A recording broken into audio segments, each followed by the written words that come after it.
Hello చెప్పండి sir. Sir hello sir, మా ఆయన చాలా బిజీగా ఉన్నారు, కాసేపట్లో ఫోన్ చేస్తారు, ఏమీ అనుకోకండి. Thank you. ఏంటే ఫోన్ కట్ చేసావు? అవతల ఎవరో తెలుసా? సడన్ గా అలా కట్ చేస్తే ఏమనుకుంటారో తెలుసా? వాళ్ళు ఏమనుకుంటారో నాకెందుకండి. మీరు తడితలతో ఇలాగే ఉంటే ముందు రొంప చేస్తుంది, తర్వాత జలుబు చేస్తుంది. ముందు ఇలా కూర్చోండి, కూర్చోండి.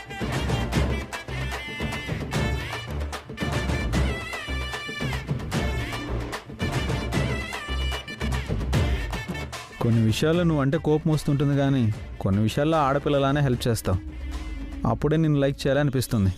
కొన్ని విషయాల్లో ఏంటి, ఈ మధ్య అన్ని విషయాల్లోనూ మీరు నన్ను బాగా లైక్ చేస్తున్నారు. అంతేనా, మిమ్మల్ని ఇంకా నేను లైక్ చేసేలా చేసుకుంటున్నారు.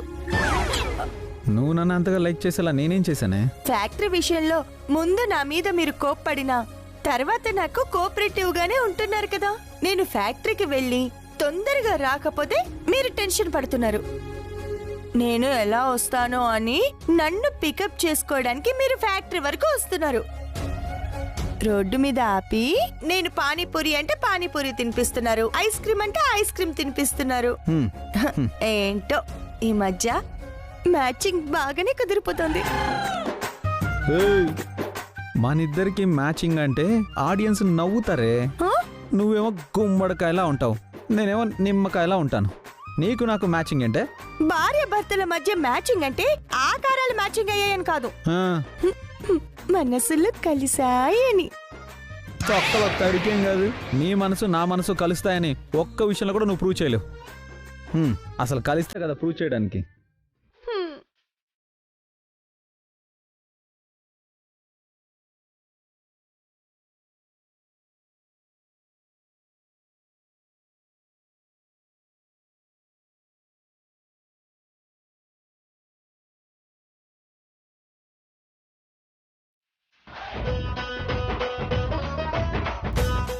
ఇది బాగుంది, అదిరిపోయింది.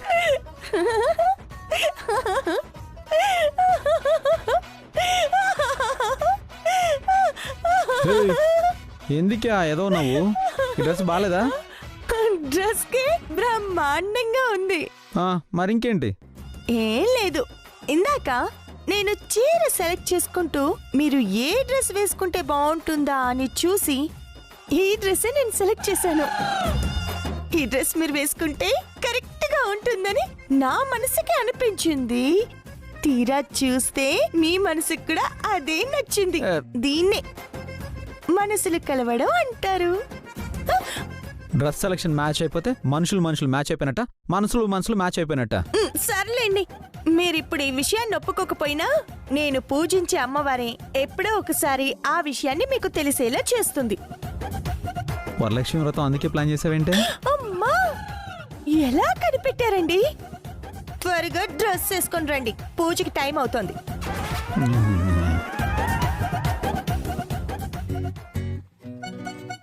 ఇప్పుడు ఈ డ్రెస్ వేసుకుంటే మన మనసులు కలిసాయి కాబట్టే మీరు ఈ డ్రెస్ వేసుకున్నారు అంటుంది.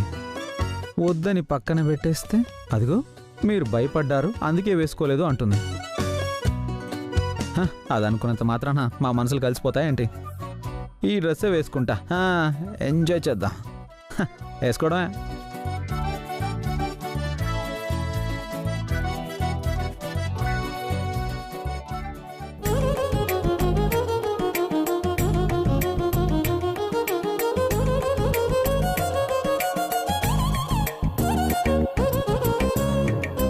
ఏమే, ఇంకా పూర్తవలేదని పని?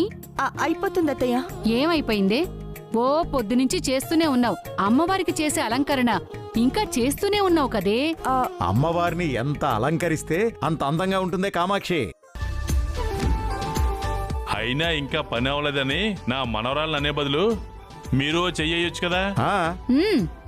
వ్రతం మొత్తం నా చేతుల మీదుగానే చేస్తానని ఓ బిల్డప్ ఇచ్చిందిగా నీ మనవరాలు. ఇంకా మేమెందుకు చేయాలి? అవును, తప్పించుకోవడానికి వంటలు ఎత్తుకుంటమే కదా నీ పని. చూడండి, ఏరా బాబీ, బాబీ, బాబీ. యా వస్తున్నామా. I'll call you back. Yeah ఎరా పంతులు గారికి ఫోన్ చేసావా? ఇంకా రాలేదేంటి? ఆల్రెడీ ఫోన్ చేశానమ్మా, 1 hourలో వస్తా అన్నాడు.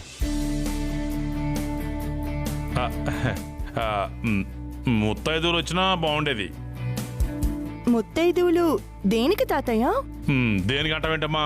ముత్తైదువులు వస్తే పూజకి కళ, ఇంటికి కూడా కళే. బయట నుండి లేడీస్ వస్తే పూజకి కళ వస్తుందో లేదో తెలియదు కానీ తాతగారి కళ్ళల్లో మాత్రం కాంతులు వస్తాయి. ఊరుకో మనోడా.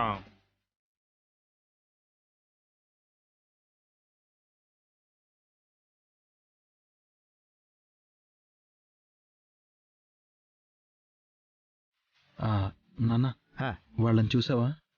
ఏమైందిరా?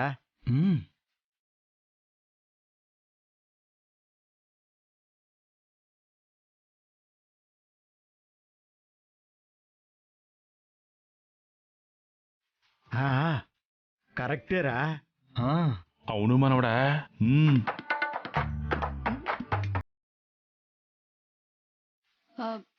దేని గురించి మాట్లాడుతున్నారు మీరు?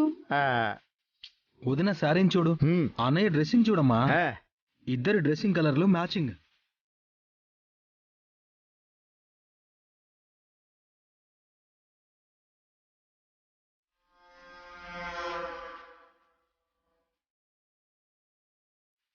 మ్యాచింగే మ్యాచింగ్.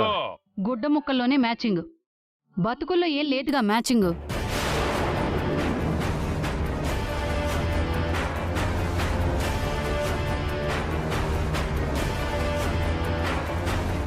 వరలక్ష్మి వ్రతం పూజ తన చేతుల మీదుగా చేయడానికి తహతహలాడిపోతుంది గుండమ్మ.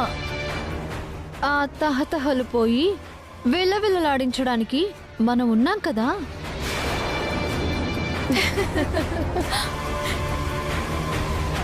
అత్తయ్య, శ్రావణ మాసం శుక్రవారం వరలక్ష్మి వ్రతం చేసుకుంటున్నాం, బాగానే ఉంది. ఈ పూజలో మన నగలన్నీ తీసుకొచ్చి అమ్మవారి దగ్గర పెట్టి పూజ చేస్తారేమో. అవును,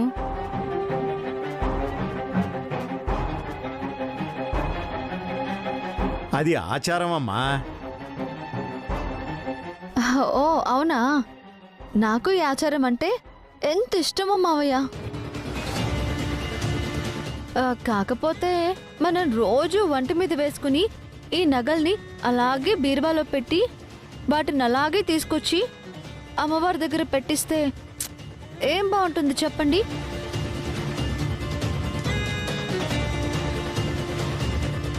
మరి ఎలా పెట్టమంటావే? కడిగి పెడదామంటావా? కాదు, మెరుగు పెట్టించి పెడదాం.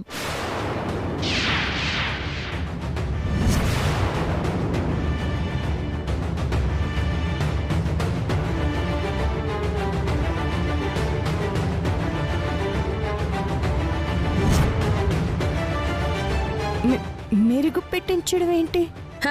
రంగు బయటపడుతుందని.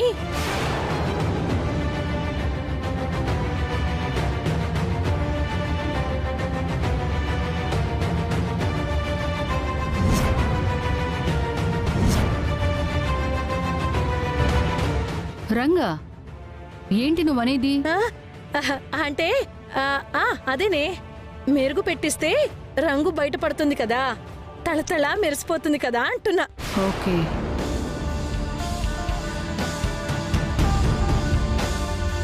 ఇంట్లో పూజ పెట్టుకుని ఇప్పటికిప్పుడు మెరుగెట్టించడం ఏంటమ్మా? ఏం అవసరం లేదు. ఈసారికి ఇలా కానిచ్చేద్దాం. మీకు అవసరం ఉండకపోవచ్చండి, కానీ మాకు అవసరం ఉంది.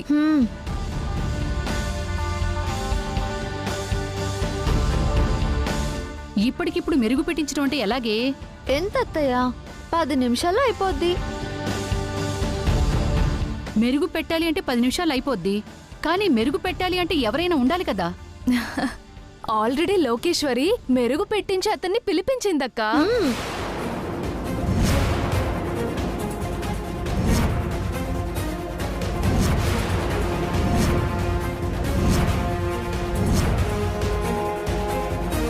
నమస్కారం అండి. రండి రండి, మీకోసమే ఎదురు చూస్తున్నాం. వదిన ఫ్యాక్టరీ కోసం అని చెప్పి బంగారు నగలు తాకట్టు పెట్టి గిల్టు నగలు కదా ఇంట్లో పెట్టుకుంది. అవునండి, ఇప్పుడు గాను వాటికి మెరుగు పెడితే గిల్టు నగలన్న విషయం బయటికి పొక్కిపోతుంది. ఇంతకీ వీళ్ళకి నగలు మెరుగు పెట్టించాలన్న థాట్ ఎందుకు వచ్చింది? అసలు ఎందుకు చేస్తున్నట్టు ఇలాగా? కొంపదీసి నా పెళ్ళానికి ఏమైనా వదిన దగ్గర ఉన్నది గిల్టు నగలని అనుమానం వచ్చిందంటారా? ఏమరా బాబు, ఏం అర్థం కావడం లేదు. చూడండి, ఇంట్లో వ్రతం చేసుకుంటున్నాం కాబట్టి మీరు మా నగలన్నింటినీ ఫాస్ట్గా మెరుగుపెట్టి రెడీ చేసేయండి. సరేనమ్మా, నగలివ్వండి. అలాగేనండి. అత్తయ్య గారు, మీరు మీ నగలు తీసుకురండి, నేను నా నగలు తీసుకొస్తాను. అలాగే.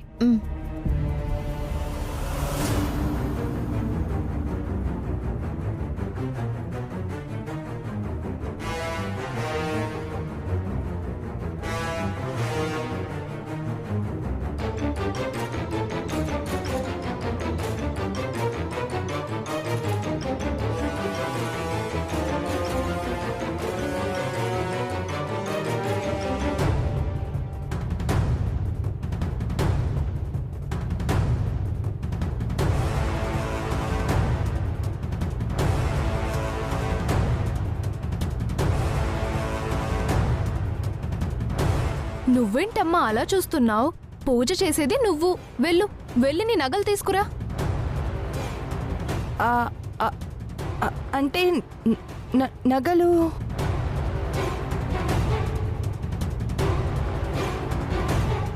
నగలు అది ఏంటే నగలు నగలు అని నానుస్తున్నావు? నగలింట్లో లేవా?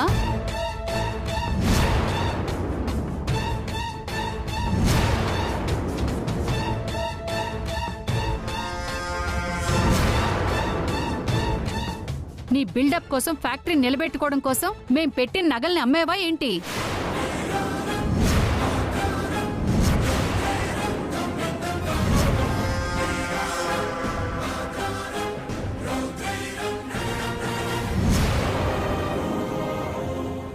అమ్మా, ఈ ఇంటి నుంచి ఒక్క రూపాయి కూడా ఆ ఫ్యాక్టరీకి ఖర్చు పెట్టనని చెప్పింది కదమ్మా.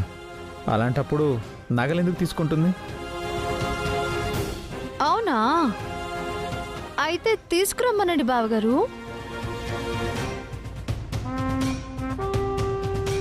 గుండమ్మా, వెళ్ళి నీ నగలను తీసుకురా.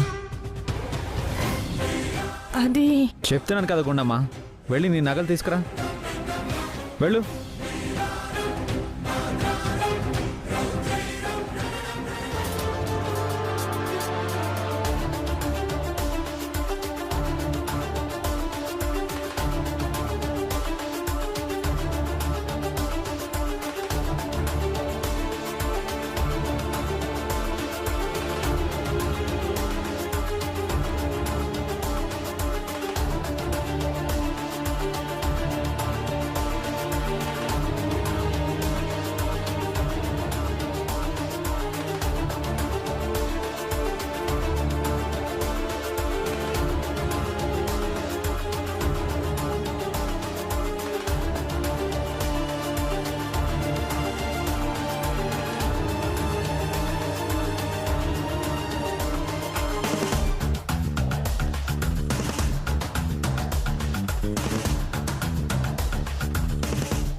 ఆచార్య గారు, అవన్నీ పక్కన పడేసి ముందు మా అక్క నగల్ని మెరుగుపెట్టండి. అలాగేనమ్మా.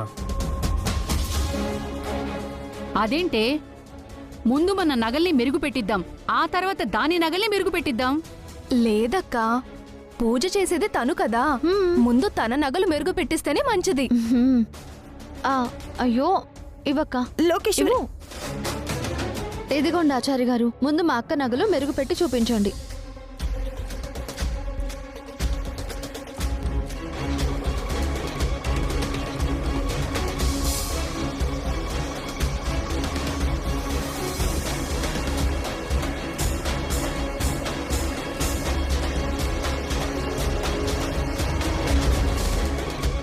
వీడి రియాక్షన్ చూస్తేనే అర్థమైపోతుంది. ఇప్పుడు వాడు అవి గిల్ట్ నగలని చెప్తాడు. దాంతో గుండమ్మ పని గోవింద.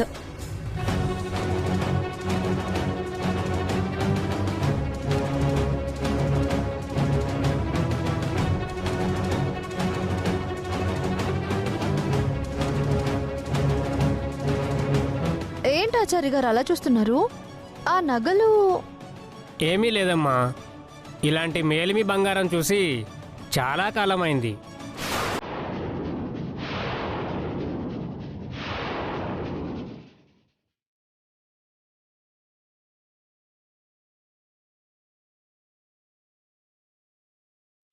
అసలు ఈ మధ్యన ఇలాంటివి దొరకడం లేదు తెలుసా? Pure gold.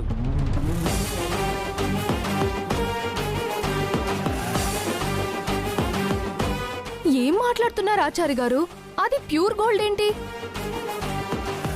అదేంటే, అది ప్యూర్ గోల్డే కదా, అంత ఆశ్చర్యపోతున్నారేంటి? ఇదేంటి ప్యూర్ గోల్డ్ అంటున్నాడు ఈయన?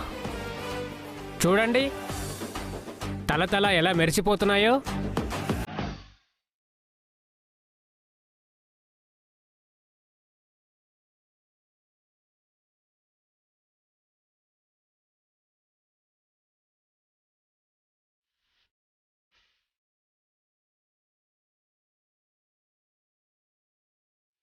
మరి నేను వెళ్ళొస్తానమ్మా, వస్తానయ్యా. మంచిదండి.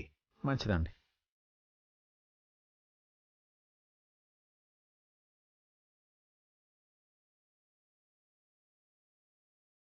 సరే, మీరంతా అనుకున్నట్టుగానే మెరుగు పెట్టడం అయిందిగా.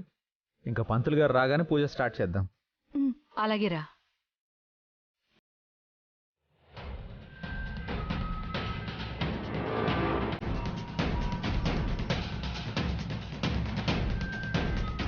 వదినా, మీరు సూపర్ వదినా. ఎక్కడ మీ దగ్గరున్నవి గిల్ట్ నగలని తెలిసిపోతాయో అని మేము అప్పటి నుంచి భయపడి చచ్చాం. కానీ ఈలోపే నువ్వు ఒరిజినల్ నగలు తెప్పించి పెట్టి మంచి పని చేశావమ్మా. మావయ్య, అసలు ఒరిజినల్ నగల్ని నేను తీసుకురాలేదు. నా దగ్గరున్నవి గిల్ట్ నగలే.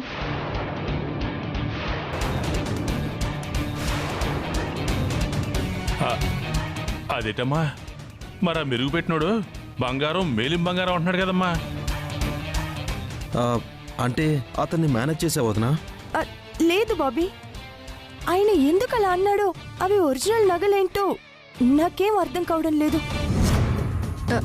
ఏమే, గుండమ్మ దగ్గరున్నవి గిల్టు నగలు, ఆ స్లిప్పు నా దగ్గరే ఉంది, దాన్ని ఏడిపిస్తాను, అది చేస్తాను, ఇది చేస్తాను అన్నావు. ఇప్పుడేంటే ఒరిజినల్ అంటున్నారు? అసలు ఆ రిసిప్ట్ నువ్వు కరెక్ట్ గా చూసావా? నాకేం చదువు రాదా? లేకపోతే నా కళ్ళు లేవా? మరి మన కళ్ళ ముందే గిల్టు నగలు ఒరిజినల్ నగలు ఎలా అయిపోయాయి? అదే నాకు అర్థం కావడం లేదు. ఆ గుండమ్మే ఏదో చేసింది. కొత్తగా చేసిందేముందా గుండమ్మ? నిన్ను మళ్ళీ ఫూల్ని చేసింది. అమ్మా గుండమ్మ, ఏదైతేనే ఎలా అయితేనే ముందు ఈ గండం నుంచి బయటపడ్డాం, అదే చాలు మనకి. అవును గుండమ్మా. అసలు గిల్టు నగల స్థానంలోకి ఒరిజినల్ నగలు ఎలా వచ్చాయి?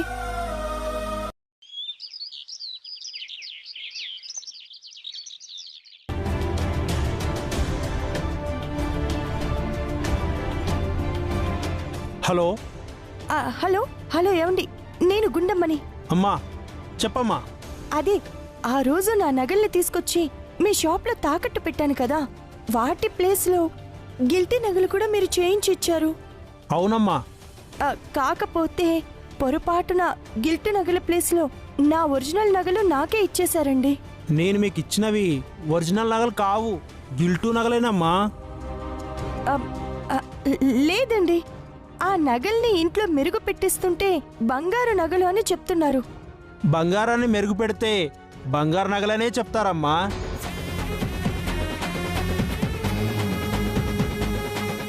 మీరు ఆ రోజు నగలు తాకట్టు పెట్టి గిల్టు నగలు తీసుకెళ్లిన తర్వాత మీ ఆయన మా షాప్కి వచ్చాడమ్మా. వచ్చి మీరు తాకట్టు పెట్టిన నగలకు డబ్బులు ఇచ్చి ఆ నగల్ని ఆయనే తీసుకెళ్లారు. ఈ విషయం మీకు చెప్పి ఉంటారు అనుకున్నాను, చెప్పలేదా అమ్మా? ఆయనే వచ్చి నగల్ని విడిపించి తీసుకెళ్లారా? అవునమ్మా. సరేనండి.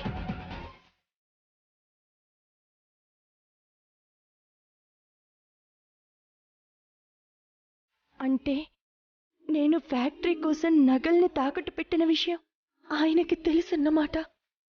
తెలిసి కూడా నన్ను ఏమీ అనకుండా తిరిగి ఆ నగల్ని తీసుకొచ్చి ఇంట్లో పెట్టారంటే ఆయన నాకు సపోర్ట్ చేస్తున్నారనేగా, నేను గెలవాలని ఆశపడుతున్నట్టే కదా. నా కోసం నా వెనుక ఇంత తాపత్రయపడుతూ పైకి మాత్రం ఏమీ తెలియనట్టుగా నా ముందు నటిస్తున్నారు. నాకు తెలుసండి మీరు నన్ను అర్థం చేసుకుంటారని.